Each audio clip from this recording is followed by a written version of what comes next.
Shalom. Chùa Changu. Chùa Shalom. Shalom ngu. Shalom. Lore na male katok Hebrew.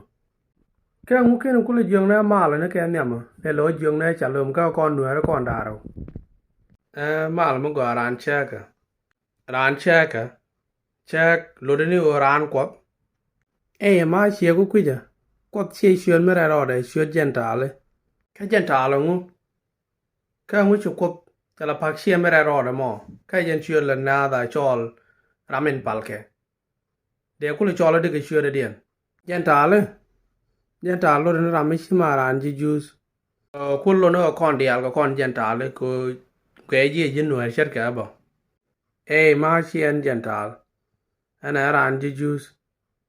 Wah, mà cái mà chốt lại chết cái gì giờ, chú có là phải ăn gì chú thế này, hoặc là chú ăn cái cái chi tiết cái liền rồi, ăn gì chú cái ngắt, nó đâu, quý anh Christian này là Gentile, Allah, mà ông là đồ gì cái nó, chú có ai Giêsu đi, cái mấy số là cái Christian này, cái cái chú bao, jin đây jin ăn gì chú thế, cái chú luôn làm cái riêng.